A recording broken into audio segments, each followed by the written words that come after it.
श्री स्वामी समर्थ। तुम्हा सगळ्यांच्या आपल्या स्वामी सूत्र चॅनलवर मनापासून स्वागत। स्वामी भक्त हो, आज पुन्हा एकदा तुमच्यासाठी नवीन व्हिडिओ घेऊन आली आहे। व्हिडिओच्या माध्यमातून नवीन माहिती आपण जाणून घेणार आहोत। आजच्या व्हिडिओमध्ये आपली जी काही माहिती असणार आहे ती खास भोगी या सणानिमित्त असणार आहे। बघा, मकर संक्रांतीच्या आदल्या दिवशी भोगी हा सण साजरा केला जातो। पण हा सण का साजरा केला जातो आणि या दिवशी आपल्याला कुठल्या गोष्टी करायच्या आहे याची संपूर्ण माहिती आजच्या व्हिडिओच्या माध्यमातून आपण जाणून घेणार आहोत। त्यामुळे व्हिडिओ शेवटपर्यंत आवर्जून ऐका। तर चला जाणून घेऊया। बघा, येत्या 13 जानेवारीला म्हणजे सोमवारच्या दिवशी भोगीचा सण साजरा केला जाणार आहे। मकर संक्रांतीच्या आदल्या दिवशी भोगीचा सण असतो। हा सण साजरी करण्यामागे काही कारण देखील आहे। भोगी तो सदा रोगी, हे नक्कीच तुम्ही ऐकलेलं असेल। याचा अर्थ असा की आनंद घेणारा व उपभोगणारा। भोगी हा सण मकर संक्रांतीच्या आदल्या दिवशी साजरी करतात। भोगी हा उपभोगाचा सण आहे। याशिवाय भोगीचा दुसरा अर्थ असा देखील होतो की भोगी म्हणजे आपण देवाला जेवणापूर्वी जो नैवेद्य दाखवतो ना, त्याला देखील भोग असं म्हटलं जातं।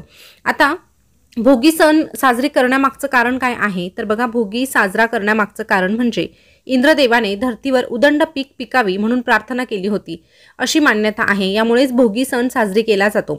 या दिवशी काही राज्यांमध्ये लहानशी होळी पेटवून त्यात काही वस्तूंची आहुती देखील दिली जाते। भोगीच्या दिवशी खास अशी भोगीची भाजी देखील तयार केली जाते। आता ही भाजी करण्यामागचं कारण देखील आपलं आरोग्याच्या दृष्टीनेच आहे।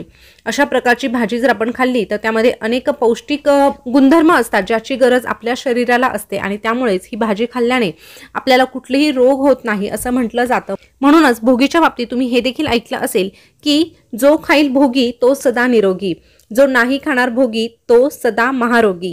हे तुम्ही नक्कीच ऐकलं असेल। या काळामध्ये भोगीची भाजी केली जाते, त्यासोबतच बाजरीच्या भाकरी देखील खाल्ल्या जातात। बाजरीच्या भाकरीच्या पिठामध्ये थोडेसे तीळ मिक्स केले जातात आणि तशा पद्धतीची भाकरी आपण खाल्ली तर निश्चितच आपल्याला त्याचा फायदा मिळतो।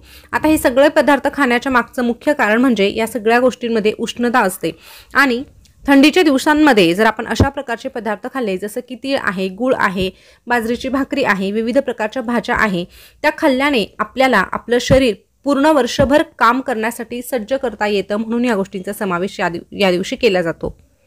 आता भोगीच्या दिवशी आपल्याला कुठली कामं करायची आहे ही सविस्तररित्या जाणून घेऊया। तर बघा, भोगीच्या दिवशी आपल्याला ब्रह्ममुहूर्तावर उठायचं आहे।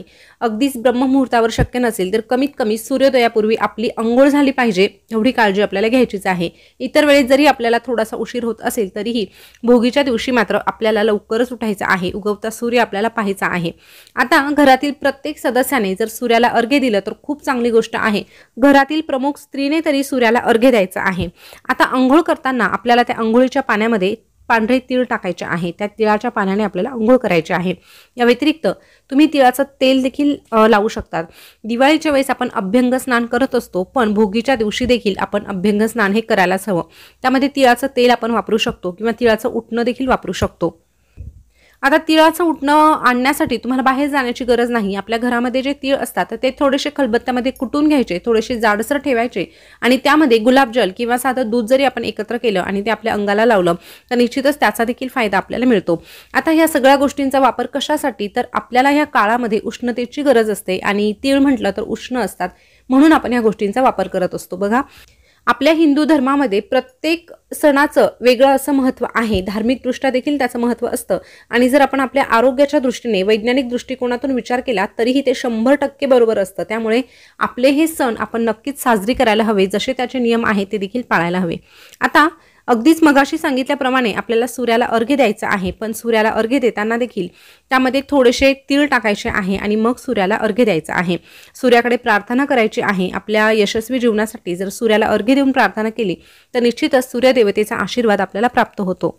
भोगीच्या दिवशी आपल्या पितरांचं स्मरण करून दक्षिण दिशेकडे देखील आपण अर्घ्य देऊ शकतो। पुरुषांना जर अर्घ्य द्यायचं असेल तर जसं आपण सूर्याला अर्घ्य देणार आहोत तशाच पद्धतीने त्या पाण्यामध्ये थोडेसे तीळ टाकून दक्षिण दिशेकडे पाणी आपण अर्पण करून पितरांच्या नावाने अर्घ्य देऊ शकतो। महिलांना जर अर्घ्य द्यायचं असेल तर त्यांच्यासाठी एक पद्धत आहे. त्यांनी कशा पद्धतीने द्यायचं तर एका मोठ्या पातेल्यामध्ये पाणी घ्यायचं आहे. पाण्यामध्ये देखील तीळ टाकायचे आहे आणि ओंजळीने त्या पातेल्यातून पाणी काढून मग तुळशीला आपल्याला अर्पण करायचं आहे. एरवी जसं आपण तांब्याने तुळशीला जल अर्पण करतो तशा पद्धतीने करायचं नाही, तर एखाद्या मोठ्या भांड्यात पाणी घ्यायचं, त्यामध्ये थोडे तीळ टाकायचे आणि ओंजळीने ते पाणी घ्यायचं आणि डायरेक्ट तुळशीला अर्पण करायचं.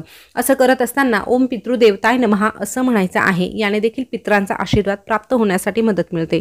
या व्यतिरिक्त इतर सणावाराला किंवा विशेष तिथींना आपण उंबरठा स्वच्छ करून हळदीचं लेपन करत असतो. ह्या गोष्टी देखील भोगीच्या दिवशी आपल्याला करून घ्यायच्या आहे. आणि मुख्य दरवाजावर एक तिळाच्या तेलाचा दिवा प्रज्वलित करायचा आहे. जोपर्यंत तो पेटता राहणार आहे तो पेटू द्यायचा आहे, विजला तर हरकत नाही. आता भोगीच्या दिवशी आपल्याला ज्या भाज्या बनवायच्या आहे त्याच्यामध्ये जास्त करून हरभरा, घेवडा, वांगे, वाल, यासोबत वाटाणा, फ्लावर, गाजर, शेंगदाणे, तीळ यांचा समावेश असतो. या व्यतिरिक्त अजूनही काही भाज्यांचा समावेश तुमच्या भागात केला जात असेल तर नक्कीच तुम्ही त्या भाज्यांचा वापर करू शकतात. अशा पद्धतीने आपल्याला भोगीची भाजी बनवायची आहे. आता बऱ्याचदा या भाज्यांमध्ये अशा काही भाज्या असतात ज्या सहसा कोणाला आवडत नाही, पण आवडत नसल्या तरीही या दिवशी आवर्जून आपल्याला थोडीशी का होईना प्रसाद म्हणून भोगीची भाजी ही आवर्जून खायची आहे. आणि बाजरीच्या ज्या भाकरी आहे त्या बनवायच्या आहे आणि बाजरीच्या भाकरी खायच्या आहे. भाकरी बनवताना त्याला देखील आपल्याला थोडेसे तीळ लावायचे आहे. आता जर तुमच्याकडे बाजरीच्या भाकरी बनवल्या जाणार नसतील तर तुम्ही चपात्या बनवल्या तरीही चालतील, पण त्यामध्ये देखील आपल्याला थोडेसे तीळ टाकायचेच आहे. म्हणजे काय तर प्रत्येक पदार्थामध्ये आपल्याला थोडाशा तिळाचा समावेश हा आवर्जून करायचाच आहे, हे लक्षात घ्या. या व्यतिरिक्त तुम्ही मुगाच्या डाळीची खिचडी वगैरे देखील बनवू शकतात. आता यावर्षी भोगीच्या दिवशीच सत्यनारायण करायचा आहे, कारण त्या दिवशी पौर्णिमा देखील आहे. शाकंभरी पौर्णिमा असल्यामुळे आपल्या घरामध्ये सत्यनारायण हा व्हायलाच हवा. आता जे दर पौर्णिमेला करतात त्यांना वेगळं सांगण्याची गरज नाही, पण ज्यांनी कुणी अजूनही सत्यनारायणाची सेवा करायला सुरुवात केली नसेल त्यांनी आवर्जून शाकंभरी पौर्णिमेला सत्यनारायण करा आणि दर महिन्याला करत जा. 100% तुम्हाला त्याचे सकारात्मक अनुभव बघायला मिळतील. आता सत्यनारायण जो आहे तो आपल्याला 14 तारखेलाच प्रदोष काळामध्ये संध्याकाळी करायचा आहे, हे लक्षात घ्या. आता काय खायचं आहे याचा समावेश आपण केलेला आहे. बऱ्याचदा आपण सणवार असलं की त्या दिवशी काय करावं हे शोधत असतो आणि त्याची माहिती आपल्याला पुरेशी मिळते, पण काय करायचं नाही हे देखील बघणं गरजेचं आहे. त्यामुळे भोगीच्या दिवशी चुकूनही तुम्हाला एक पदार्थ खायचा नाही. तो कुठला तर मसूर डाळ. बघा, असंही आपल्या घरामध्ये जर काही व्रतवैकल्य असतील तर त्या दिवशी मसुराची डाळ बनवली जात नाही, हे तुम्हाला ठाऊकच असेल. पण क्वचित काहींना ठाऊक नसेल तर भोगीच्या दिवशी चुकूनही तुम्ही मसूर डाळ बनवू नका. तुम्ही गुरुचरित्राचं पारायण केलेलं असेल तर त्यामध्ये देखील मसूर डाळ ही वर्ज्य सांगितलेली आहे. त्यामुळे आपल्याला चुकूनही भोगीच्या दिवशी मसूर डाळ बनवायची नाही. बऱ्याच ठिकाणी जर खिचडी बनवली जात असेल तर त्यामध्ये आवर्जून मसूर डाळीचा समावेश केला जातो. आता इतर वेळेस तुम्हाला खायला हरकत नाही, पण भोगीच्या दिवशी किंवा सणावाराच्या दिवशी किंवा तुमचा उपवास असेल आणि तो सोडताना जर तुम्ही मसूर डाळ बनवण्याचा विचार करत असाल तर ही चूक चुकूनही करू नका. या व्यतिरिक्त मांसाहार. आता मांसाहाराची गोष्ट सांगण्यासारखी नाही, कारण भोगी म्हटलं तर अनेक घरांमध्ये मांसाहार हा कटाक्षाने टाळलाच जातो, मांसाहार केला जात नाही. पण क्वचित 1-2% लोक अशी असतात की घरात बनवलं जात नाही तर ते बाहेर जाऊन खातात.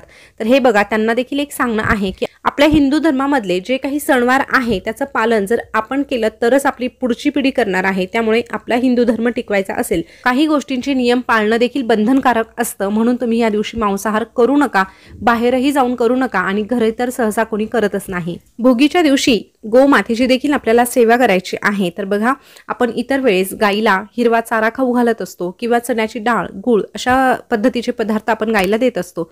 पण भोगीच्या दिवशी आवर्जून आपल्याला गोमातेला बाजरीची भाकरी खायला द्यायची आहे. पण ती कशा पद्धतीची तर त्याला थोडेसे तीळ लावायचे आहे. म्हणजे काय तर पीठ भिजवताना त्यामध्ये थोडेसे तीळ टाकायचे आणि अशा पद्धतीने तिळापासून बनवलेली बाजरीची भाकरी गाईला आपल्याला खायला द्यायची आहे. अगदीच भाकरी करणं शक्य नसेल तर तुम्ही चपाती दिली तरीही चालेल, पण त्यामध्ये आवर्जून तुम्हाला तीळ टाकायचे आहे. गोमातेची सेवा केल्याने देखील आपल्याला विशेष असं फळ प्राप्त होत असतं.